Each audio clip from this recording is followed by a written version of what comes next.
Age statements are supposed to tell you about the whiskey in the glass.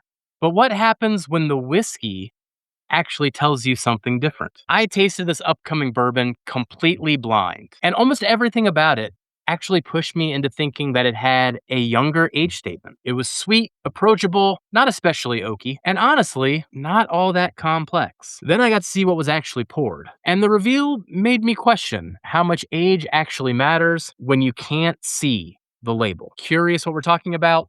Well, stick around and find out. So thank you for joining, whiskey friends. Let's kick off the show.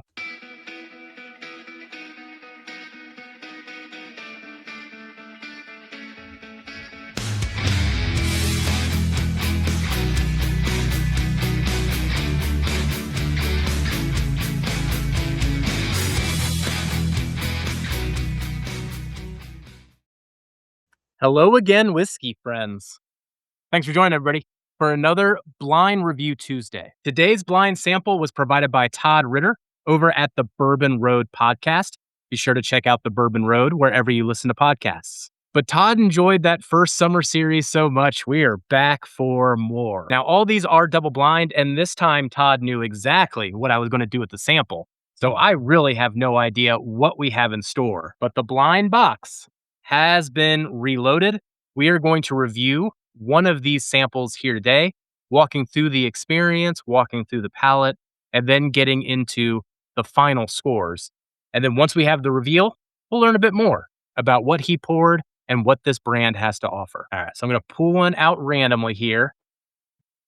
Now I'm going to show you the label so that you have the context of what we're about to go through, but I'll keep myself blind until the end. And this is just a good way to be able to do the reveal. So let me find the label here.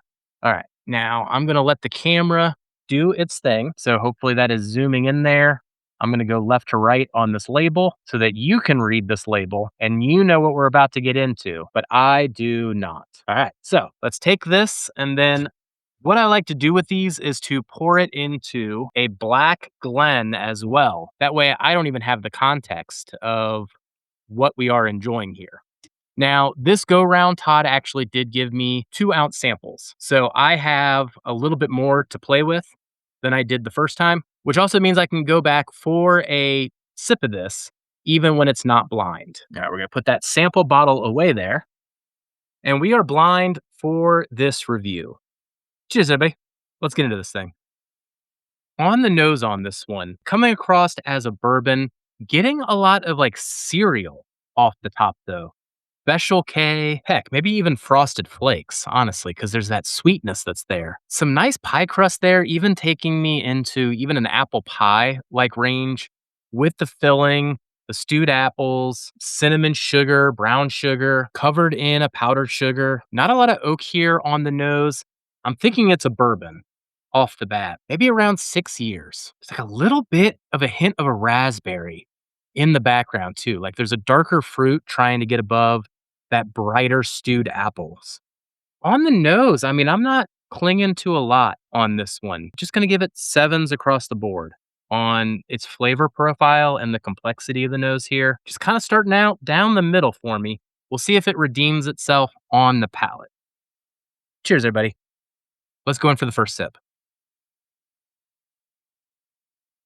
Kind of nice that I got a bit more to get through having 2 ounces now rather than the 1 ounce I'm used to. Yeah, overall on this first sip here, I'm actually very surprised on how sweet this is. Like I'm really puckering on how over the top sugary sweet this is. I know I called that out quite a bit on the nose with the layers of the powder sugar and the brown sugar and the sweetness I was getting from what I was describing on the nose as that apple pie. But man, it is like so sweet. Like even into the finish where I am now, like it's still firing off sweetness to me. Incredibly interesting. I mean, even the sweetness up front on arrival is overwhelming, almost like a flavored rock candy. Flavoring being probably in that kind of raspberry red fruit range. On the transition to the finish, getting a lot of gooey caramel, and then into the finish, over the top sweetness, candied apple, a little bit of oak, kind of like oak again. I think this is around a 6-year range still. You know, going back to the nose, I still get kind of those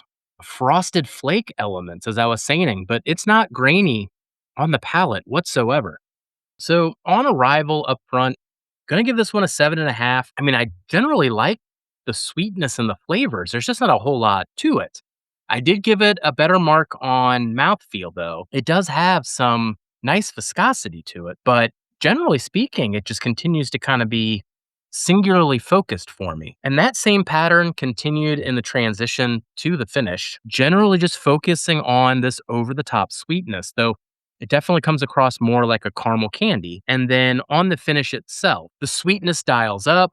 There's the nice candied apple notes, get a little bit of oak in there. The finish is the highlight. And that sweetness, it carries on for like an abnormal amount of time. On balance, I'm going to give it an 8.2, kind of in between there. But here on the channel, we do have a robust scoring system behind the scenes. You can kind of feel me filling this out as we go, comprised of a flavor score, experience score, and a value score. Given that this is blind, we're going to give it the benefit of the doubt on value and give it all of the points. Aggregating these scores together gets us to see how this can compare to other whiskeys.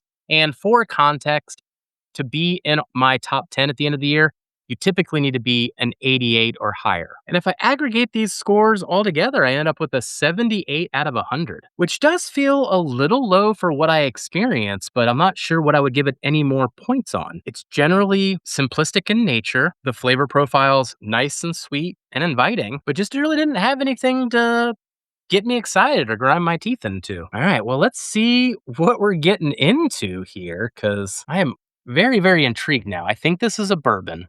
There's something familiar about the profile, but I won't speculate anymore. Let's just get into the reveal. So what are we having here? Come on. Oh, wow.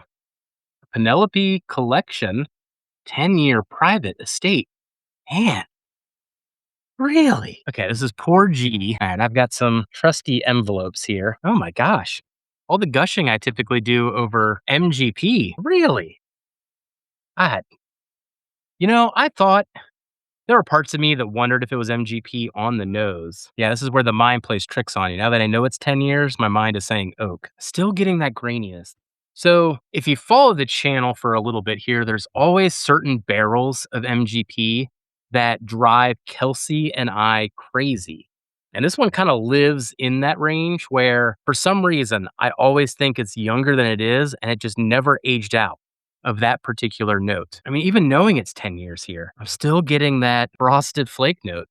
All right, let's open the envelope here. Oh, Todd went all out for me here. This bourbon tastes like I'll be texting you later. Yes, I'm probably not reacting in the way that he thinks I'll be reacting to this one.